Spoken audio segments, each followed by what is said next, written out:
Hello and welcome back to the Sporting Crypto Podcast. Delighted to be joined in this episode by Samir Patel. Samir, welcome to the show. Why don't you tell everyone a bit about you and what you're up to these days? Thanks, Pat. Thanks for having me. A big fan of yours for a long time, so it's great to finally be here. My background certainly aligns with what you've built at Crypto Sporting Crypto. I started off, did my undergrad in sports management administration in Canada, with grandeur images of becoming a sports agent. Then next, Jerry Maguire. Went to law school in order to get those legal tools that assist most sports agents moving forward. When I was there at Michigan State University College of Law, Go Green, I discovered blockchain technology, and it was through just understanding contracts and contract law. And it's almost a misnomer when I found smart contracts, thinking that smart contracts actually mimicked those of wet contracts. I went down that rabbit hole and quickly identified that blockchain technology is a much more complicated, complex thing. Certainly was at its infancy. I mean, some would argue that it still is. But this was around 2015, 2016. Rose through the ranks, through the crypto Twitter ranks with all of those other crypto lawyers that are now onto bigger and much better things. And so I got a job in Miami working for a firm called Holland Knight, where I'm still at today. Started off their blockchain practice group. During the early days, did the ICOs, worked with a lot of Fortune 50 companies doing blockchain R&D projects, working with general counsel offices, working with a lot of banks, going through the R&D process of payment rails. Kind of took a step back from blockchain technology around 2021, focused on artificial intelligence and the legal practice, spearheaded the firm's foray into artificial intelligence and integrating it into our lawyers, and then started getting back into sports and technology around 3 years ago, specifically looking at gambling. And how cryptocurrencies and blockchain technology will inevitably collide with gambling. How to protect interests regarding gambling with those gambling operators within the U.S., specifically Indian tribes. And still do a lot of other blockchain activity, a lot of other blockchain work regarding securities and commodities. And so, as you can imagine, over this past year, it's been a huge collision course, especially with commodities and the Commodity Futures Trading Commission and blockchain technology. Again, it's a little bit, I don't think any blockchain lawyers would confuse Kalshi or Robinhood as being blockchain companies. But the implications for what's happening right now with the current litigation regarding prediction markets, the Commodities Exchange Act, and state regulators certainly has a very profound implications on the blockchain industry moving forward. Yeah, we're going to get into that in a minute, but I want to segment this by talking first and foremost about some of the experiences you've had dealing with sports IP that have done something of any nature regarding blockchain, right? So sponsorship, using the technology itself. Where have some of the real pain points been when you've been the counsel mediating these two things or helping a deal get across the line? So the big thing is the amount of caution, like the cautious mindset that a lot of general counsels have when getting into projects matters that involve blockchain technology. The questions always arise regarding payments, regarding securities laws, regarding commodities, regarding data privacy, regarding even building out the infrastructure. It's a lot of these sports executives just don't know how blockchain technology works, and so they have to rely on others. And a lot of the time, even though the council regarding blockchain technology understands it and articulating in a way that I certainly could appreciate, a lot of just a lot of people with their hands on the controls don't, and they're very apprehensive about it. And so we go down a rabbit hole, we go down a deal, and at the end of the deal, it usually falls apart. But that's just because those individuals, they just don't understand blockchain technologies. So I mean, that's the main pressure point. I think we're seeing a lot more sports executives warm up to the idea of blockchain technology. At least appreciate that the risks may not be as existential as they were before, like a huge data leak or anything of that nature, or wallets getting liquidated. Or so we are seeing more and more sports companies starting to interact with blockchain startups and do blockchain or conduct blockchain initiatives. And from your perspective, where are some of the opportunities? You're getting brought into all these conversations. Obviously, you can't disclose who or what, but what directionally, where is the excitement from the sports industry side? Where is your expertise being tapped up? And then furthermore, personally, where do you see some of the opportunity? Yeah, so right now, especially with pro sports leagues in the US, they are certainly looking at blockchain technology from a fan loyalty perspective. And these are not initiatives where these tokens would be traded on a secondary market and increase in evaluation and potentially be purchased by speculators, or even have any type of monetary intrinsic value to them or extrinsic value to them. It's more of how can we create a walled garden for our fans where blockchain technology and tokens can be used as a myriad of different things like points or passes, tickets. So what we're seeing, we've had a couple of these campaigns rise up to the surface and then quickly die away. One of them being the Cleveland Cavaliers with their loyalty program. But that's where we are. I mean, that's a lot of the inbound that I'm getting from pro sports teams and pro sports leagues pertain to fan loyalty. We are seeing, especially with stadium development, we have been getting a little bit more inbound regarding private seat licenses and the ability to tokenize the private seat license, because that is the precursor to buying season tickets. Can you explain to a European audience what a private seat license actually is? So a private seat license is the ability, it's kind of, so the notion, it's actually easier to start backwards. So you have your season's tickets, and when you purchase your season's tickets, you get a bundle.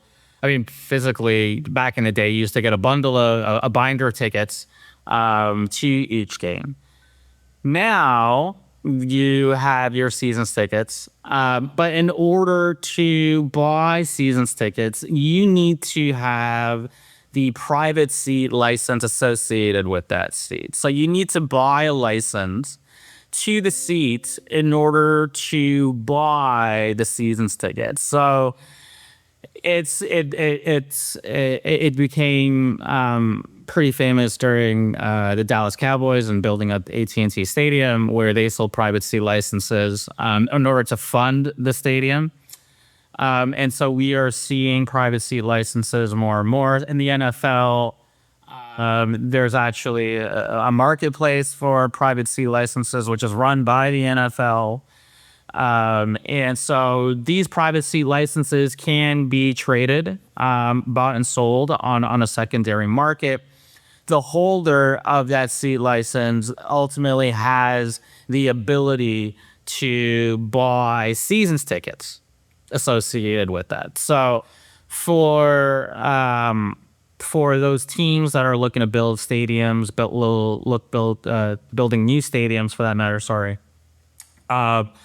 Undoubtedly, they will go down the rabbit hole of seeing whether or not they want to sell privacy licenses. And for those teams that are looking forward or a little bit more tech savvy, they have rightfully identified that tokenizing privacy licenses may be a worthwhile endeavor. And so we're seeing a lot of inbound for privacy licenses. It's really interesting, that kind of like more real life asset going on chain, becoming more liquid. I think that is probably the era of capital markets in crypto this year, in terms of capital markets going on chain. And as a byproduct, I think because sports is becoming an asset class, and sports teams and leagues are trying to find different ways to make revenue, it makes sense that it's kind of bleeding into that side of things, rather than the kind of some of the speculative stuff we've seen in the past. I absolutely agree. I would push back on one thing, though, that I don't think tokenizing privacy licenses makes a more liquid marketplace. I think with sports leagues right now, at least those executives that I talk to, it's about trying to connect with the younger generation. We're seeing it. We see a lot with Major League Baseball right now. They are trying to connect to a younger audience, a younger demographic. We saw what they did with their NFT collection, with Candy. It's just another, to say that, going back to privacy licenses, to say that privacy licenses will exclusively exist on a blockchain would be wrong. They can certainly, privacy licenses on regular SQL databases and those that are on the blockchain can exist concurrently. The thing with blockchain technology, and especially we see the narrative of blockchain technology and cryptocurrencies in the U.S. It's to attract a younger demographic and to lay tech infrastructure moving forward for future generations. And so that, by saying that, inherently you are recognizing that you are still at the nascent stages of it, and that things like liquidity, it being ubiquitous, blockchain technology being ubiquitous, certainly is not present right now, but an ultimate goal moving forward. Where else then do you think the opportunity lies in some of the other things we've touched on, before we move on to another topic, which I think is kind of dominating a lot of the headlines right now?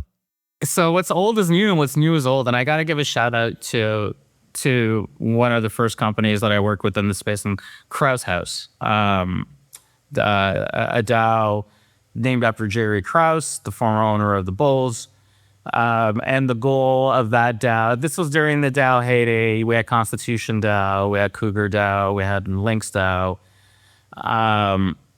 And so the focus of Krause House was to sell tokens and have those tokens represent an ownership stake in a pro sports team, especially for retail investors, for Joe Schmo and Jane Schmo walking down the street. Even having one or two tokens, they can say they have some type of equity interest in pro sports teams, and there's a myriad of reasons and that wouldn't exist. One of the first ones that we identified was capital calls.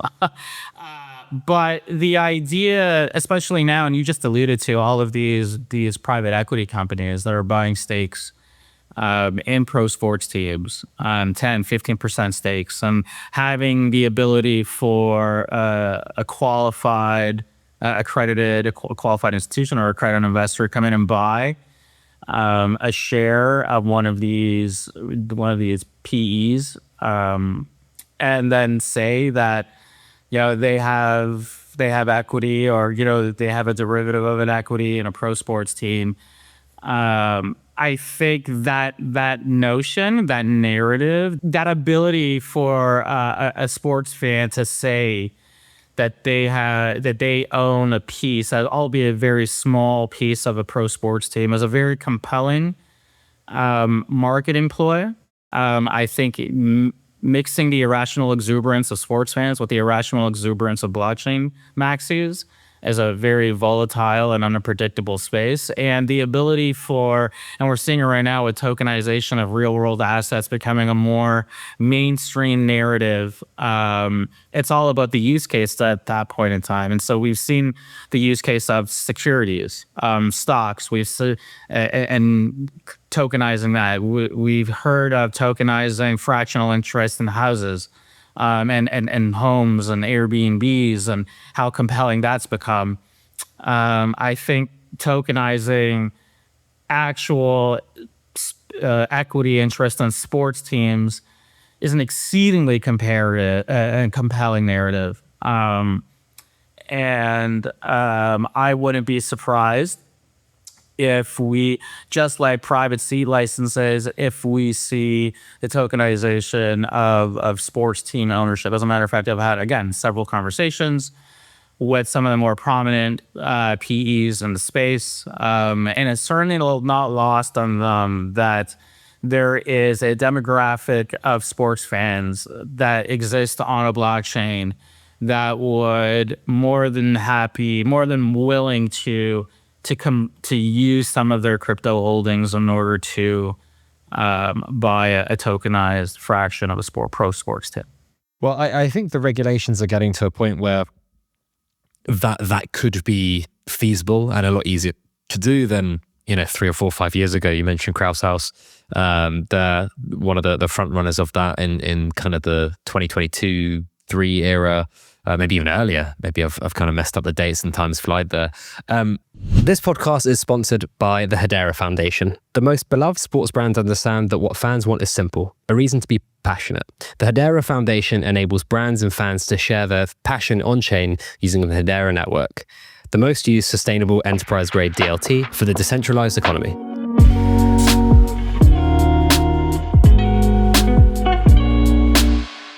Let's touch on prediction markets, because that's been the lightning rod for, I don't know, 90% of the dialogue, conversations that I've seen happening on every social sphere, the bad and the good. I've been getting a lot of decks sent my way of new things launching in that space, speaking to a lot of the builders in that space who, I must say, some of the smartest people I've met. There are some like super, super excellent entrepreneurs working in that space. Why don't you give us a idiot's guide to what is going on with the regulatory side of prediction markets in the United States specifically? So with prediction markets are also known as designated contract markets. They have the ability to sell derivatives, futures on their markets. They are regulated by the Commodities Exchange Act, which is enforced through the Commodity Futures Trading Commission.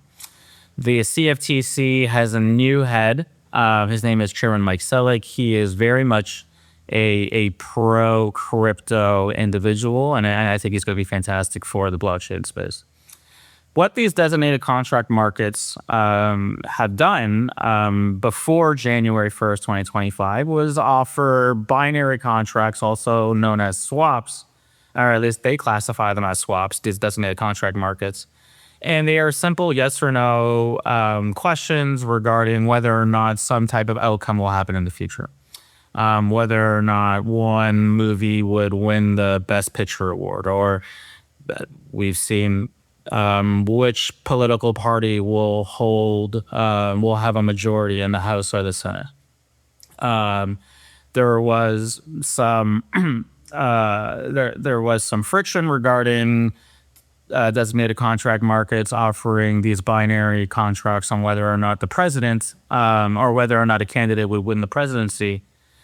But this is what these designated contract markets would offer. They would offer these yes or no binary contracts where if you hold a yes or a no contract, you can then trade in that contract for $1 in the future, whether or not that outcome actually happened. And so, for example, using a sports event, one of these designated contract markets would offer whether or not the Seattle Seahawks would make the Super Bowl. There would be two contracts, a yes or a no contract. Both of them can be delivered or can be redeemed for $1 in the future, whether or not the Seahawks make it. So if the Seahawks did, those that hold the yes contract can redeem those contracts for $1.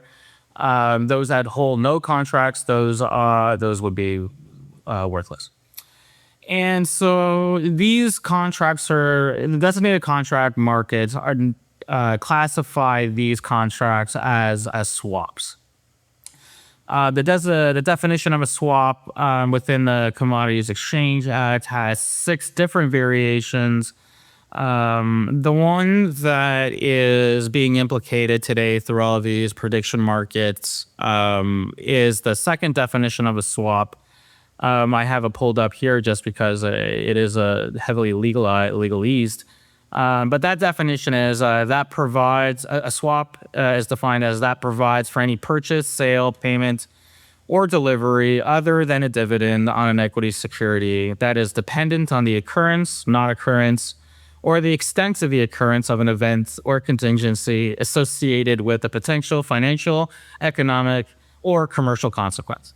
So that is a long definition, and there are many different pain points within that definition. And so just to make it simple, the designated contract markets, when it comes to these sports event contracts, those like, will the Raptors beat the Minnesota Timberwolves on February 4th, 2026? Designated contract markets say that by offering yes or no contracts that can be redeemed for $1 in the future, whether or not the Raptors beat the Minnesota Twins tonight, falls within that definition of a swap, and doesn't fall within it shouldn't matter whether or not they fall within the definition of gambling according to states. And the reason why the designated contract markets want that definition to fall within that of a swap under the CEA is because the Commodities Exchange Act has language in it that said that any swap or swaps in general are governed by the Commodities Future Traded Commission. And the Commodities Future Trading Commission, that CEA, the Commodities Exchange Act, preempts state law. So it's a lot of it's actually a very you'd have to go through the congressional intent and the actual text of the Commodities Exchange Act and congressional intent for why the CFTC even exists. But it's this notion of federal preemption, which is what the designated contract markets are leaning on, and saying that their contracts, their binary contracts on sporting events are swaps. And because the Commodities Exchange Act gives exclusive jurisdiction over swaps to the CFTC, they are governed by the CFTC. That is quite key, right? Because from where I'm standing, these prediction markets products are essentially either self-certifying specific types of contracts, or they are saying, we're applying with the CFTC, we're getting the license, and then we can kind of do whatever we want. There's pushback from states, especially around the nature of one specific contract, which is sports contract swaps, which kind of has created this weird thing where if you and me start a prediction market product tomorrow and it's CFTC regulated, we can go and participate, use that product, push that product in 50 states without a gambling license in any of those states. The governments in those states are saying, well, this is sports gambling, you need a sports gambling license, and we're revoking your ability to do that. Some have done it successfully, some have not. The idea that this will eventually go to Supreme Court, etc., etc. So From your perspective, how does this all end up? Because you've got gambling companies that are creating prediction market products, either licensing through themselves or through acquisitions, or they're partnering with the Polymarket or Kalshi to basically arbitrage against the state and the federal regulation, and also kind of covering their own balance sheets, right? They're covering their own backs because they don't want to be swallowed up in they don't want any of the handle to go to prediction markets when they could be doing that themselves. And on top of that, you've also got financial institutions, the CBOE, you've got crypto companies, you've got crypto protocols like a Hyperliquid saying they're going to launch prediction markets. So they've the regulators have made a rod for their own back here, because you've got not just one type of company encroaching upon what state regulators feel is theirs to defend and theirs to protect. It's literally all types of companies. And this feels like it's going to go into a very weird, messy direction that ends up in Supreme Court. And I'm keen to hear your thoughts. Why is it going on like this? What is going on, and where is it going to end up? That's a great question. Definitely a lot to unpack with that question, but so let's go in order. The first thing you mentioned, and so I was going to actually get into it, so I'm glad that you teed it up, is this notion of self-certification. And so this is really the crux of the matter.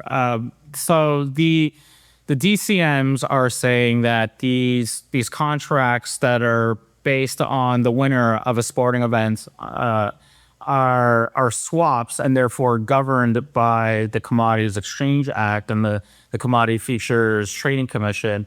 Within the CEA, it allows for this workflow called self-certification, where the DCMs can just populate these contracts on their marketplaces, on their platforms, and pretty much sign off saying that they are legal, or that they believe that they're legal, and so they are just going to we're just going to release these contracts on their marketplace. And then it's incumbent on the Commodities Future Trade Commission and then come back to that DCM market and say, hey, wait up. Your contracts are actually violating most likely Special Rule 40, which talks about assassination, terrorism, and gaming, or whether or not contracts violate federal and state law. And so the DCMs are just populating all of these all of these sports event contracts on their marketplace using self-certification. The states are saying, hey, well, these are actually violating state gambling laws, take them off. And the DCMs are saying, well, actually, the only person that could tell us to take these off is the Commodity Futures Trading Commission, because of self-certification. And because the CFTC hasn't acted on any of this, at least they haven't acted on this since the new Trump administration. They have actually, if you look at during the Biden administration, some of the DCMs did offer sports event contracts, and the Biden administration-led CFTC said, wait a second, let's take a look and pause this. And then there was also ErisX several years ago that tried to offer sports event contracts and was told that they couldn't by the CFTC. So now, up to this point in time, though, these DCMs have been offering sports event contracts through the self-certification process, and the CFTC has not come back to them and said, you can't. As a matter of fact, they haven't said anything. And so the DCMs are saying, well, we kind of think we have the green light because the CFTC hasn't told us to take off these contracts from our platforms yet. And because they haven't, nobody has told us that they're not swaps. And so that's where we're getting this whole crux of it. That's why state state regulators are saying you got to take them off, and DCMs are saying, well, the only person that could tell us to take us off is the DCMs. So that the self-certification is this enabling mechanism that is allowing DCMs to offer sports event contracts.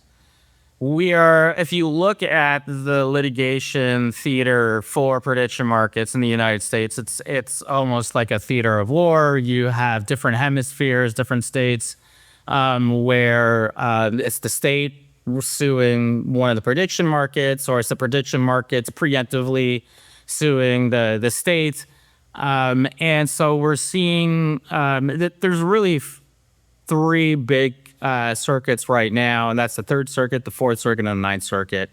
The Third Circuit being in New Jersey, which has kind of sided with Kalshi, saying that Kalshi's sports event contracts are governed by the CFTC. You see in the Fourth Circuit, which is Maryland, saying that these sports event contracts actually look like sports gambling. Furthermore, the CFTC doesn't preempt state gambling laws. And then we see it in the Ninth Circuit in Nevada, where we had actually a back and forth with one of the judges. First say that sports event contracts do fall under the jurisdiction of the CFTC, and kind of backtracked on that and said, you know what, the CFTC doesn't, and the CEA doesn't preempt state gambling laws. And also in the Ninth Circuit, we're seeing another argument get roped in regarding the UIGEA, the Unlawful Internet Gaming Enforcement Act, and the Indian Gaming Regulatory Act. And so there's still a lot of time for the New Jersey, the Third Circuit, they haven't yet decided the case on the merits. Everybody needs to understand this is all just preliminary injunctions. None of these cases have been decided on the merit as of yet. As a matter of fact, we are going to see oral arguments in a lot of these court cases throughout the next several months. I think one of them just got scheduled yesterday for May. And so there's still time for, at least right now, the New Jersey court to side with Maryland. It kind of seems like Maryland and Nevada are already saying that the CFTC, the CEA doesn't federally preempt state gaming laws. But if New Jersey were to hold firm and say that the CFTC and the CEA does preempt state gambling laws when it comes to swaps, then we can see something potentially percolate to the Supreme Court. It certainly wouldn't be, I don't think at least, it would be either the Third or Fourth Circuit case. It would be the Ninth Circuit case, because you have more holistic arguments. You have things like the Indian Gaming Regulatory Act and the UIGEA that could lump in to what the Supreme Court looks at, along with the definition of a swap and federal preemption regarding the CEA. In my opinion, taking a step back as well, looking at crypto exchanges and them getting into the act, crypto exchanges are also known as futures commissions merchants. And they have a wide array of things that they do, like custody, crypto. When it comes to federal preemption and state regulation, we saw this happen with blockchain companies several years ago when it came to money transmission laws.